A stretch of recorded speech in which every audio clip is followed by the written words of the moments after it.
किसी नगर में एक लकड़हारा रहता था। उसके पास सही ज्ञान ना होने के कारण उस लकड़हारे को भी बहुत दुख हुआ। लेकिन समय तब तक उसके हाथों से रेत की तरह फिसल चुका था। बुद्ध ने अपने शिष्यों को एक लकड़हारे की कहानी सुनाते हुए कहा, एक दिन एक राजा जंगल में शिकार करने के लिए गया तो वो रास्ता भूल गया।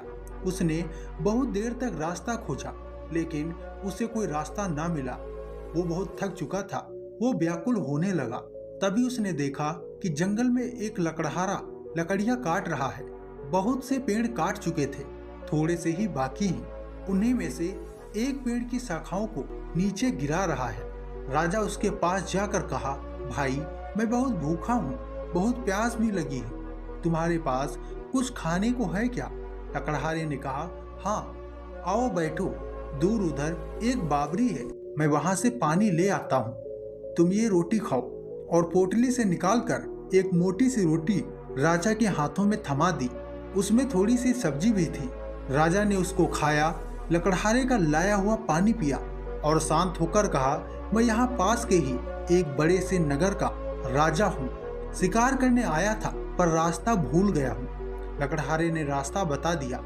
राजा ने जाते समय कहा, मुसीबत के समय तुमने मेरी सहायता की है, या तुमको कभी किसी चीज की जरूरत पड़े तो मेरे पास आ जाना, मैं तुम्हारी सहायता जरूर करूंगा। कुछ समय यूं ही गुजर गया। धीरे धीरे उस जंगल के सभी पेड़ समाप्त हो गए। लकड़हारा लकड़ी काट कर उनका कोयला बनाकर बेचता था। अब वो अपनी जीविका चलाए तो कैसे? वह बहुत दुखी हो गया। दुखी मन से राजा के पास पहुंचा। सेवकों ने राजा को सूचना दी कि लकड़हारा आपसे मिलना चाहता है। राजा को याद आया कि हाँ, मैंने एक लकड़हारे को सहायता देने का वचन दिया था। एक दिन उसने मेरे प्राण बचाए थे। उसने सैनिकों को उस लकड़हारे को अपने पास लाने का आदेश दिया। सेवक लकड़हारे को राजा के पास ले आए। राजा ने पूछा, क्यों भाई लकड़हारा, क्या बात है, उदास क्यों हो?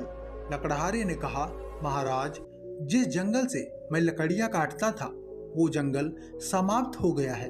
अब वहाँ एक भी पेड़ नहीं बचे हैं। अब जीविका का मेरे पास कोई दूसरा साधन नहीं है, इसलिए मैं आपकी शरण में आया हूँ। आपके राज्य में तो बहुत से जंगल हैं, अगर उसमें से कोई एक छोटा सा जंगल मिल जाए तो मैं भूखा मरने से बच जाऊंगा।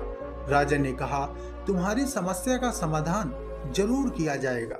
उसके चले जाने के बाद राजा ने अपने मंत्रियों को बुलाकर परामर्श किया कि इस लकड़हारे को क्या दे दिया जाए। परामर्श करने के बाद निर्णय हुआ कि शहर के दक्षिण में राजा का चंदन के वृक्षों का जो वन है वह लकड़हारे को दे दिया जाए। पदाधिकारियों को बुलाया गया।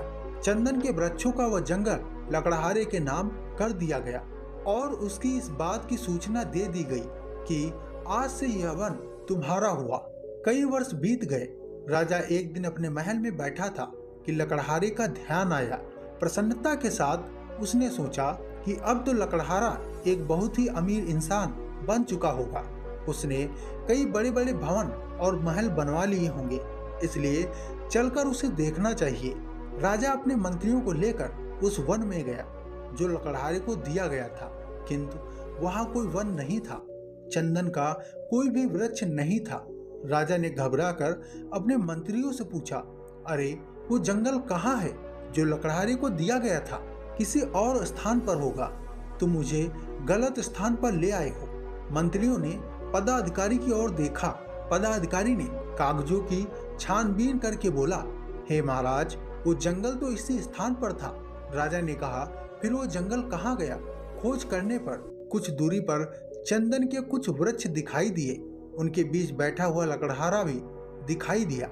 निराश, उदास, विचार मग्न राजा ने उसके पास जाकर पूछा, अरे तू चिंता में क्यों है? लकड़हारे ने प्रणाम करके कहा, हे अन्नदाता, आपकी कृपा से इतने वर्ष तो कट गए, अब ये कुछ पेड़ शेष रह गए हैं।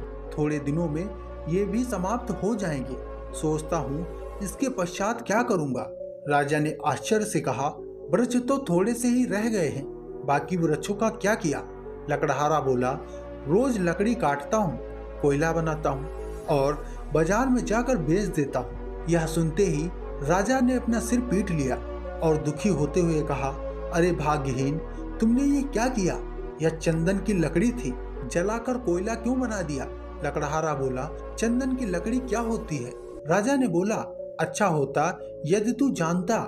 अभी 2-3 हाथ लकड़ी काट लो और इसको बाजार में जाकर बेच दो, और हाँ, इसका कोयला मत बना देना। लकड़हारे ने वैसा ही किया। एक दुकानदार ने लकड़ी देखी जो असली चंदन की थी और लकड़हारा एकदम गंवार लगता था। यह देखकर उसने बोला, क्या लेगा इसका? लकड़हारे ने कहा, तुम क्या दोगे? दुकानदार ने कहा, 1 रुपया।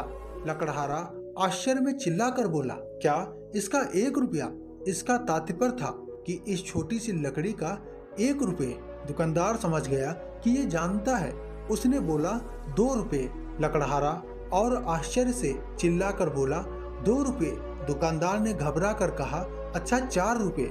लकड़हारा चिल्लाया। कुछ ही दूर पर एक दूसरा दुकानदार खड़ा था। उसने देखा कि पहले दुकानदार एक मूल्यवान वस्तु को कौड़ी के भाव खरीद रहा है। उसे पुकार कर उसने कहा, अरे इधर आओ, मैं तुम्हें इसके 10 रुपये दूंगा। लकड़हारे ने जब 10 रुपये का नाम सुना तो सिर पकड़कर बैठ गया और चिल्ला उठा। अपना सर घुटनों पर रखकर रोने लगा। अब उसे मालूम हुआ कि जिस लकड़ी को वो कोयला बनाकर बेचता रहा वो कितनी मूल्यवान थी। उसने कितनी बड़ी संपत्ति का अपने हाथों से ही नाश कर दिया था। कहानी को खत्म करते हुए गौतम बुद्ध ने अपने शिष्यों से कहा, उस लकड़हारे की मूर्खता पर आप लोगों को दया आ रही होगी, किंतु सुनो मेरे शिष्यों, हम स्वयं भी तो उस लकड़हारे की भांति हैं। राजाओं के राजा उस परमपिता परमेश्वर ने न जाने किस बात पर प्रसन्न होकर हमें ये सांस और ये चंदन सा जीवन दिया था, लेकिन हमने अपनी गलत वासनाओं, घृणा, पाप की अग्नि से इसे जलाकर भस्म कर दिया है। कितनी मूल्यवान है ये सांसें, हमने इन्हें समझा ही नहीं। सांसों का यह चंदन वृक्षों से भरपूर फन, जिसे हमने अपने काम, क्रोध, लोभ, मोह और अहंकार की अग्नि में जलाकर कोयला बना दिया है। परंतु जो होना था वो हो गया, अब उसे बदला नहीं जा सकता। अब जो चंदन के थोड़े से वृक्ष यानी कि जो हमारा आगे का समय बचा है, आओ इन्हीं का उचित उपयोग करें और अपने जीवन को शांति, सुख और समृद्धि से भर लें। तो दोस्तों, उम्मीद करता हूँ कि इस कहानी से आपको कुछ न कुछ जरूर सीखने को मिला होगा। अगर ये कहानी आपको अच्छी लगी है तो अपने दोस्तों के साथ साझा करें और वीडियो को लाइक करके चैनल को सब्सक्राइब करना न भूलें। हम फिर मिलते हैं एक ऐसी ही कहानी के साथ एक नए वीडियो में। तब तक के लिए आप अपना ख्याल रखें। धन्यवाद।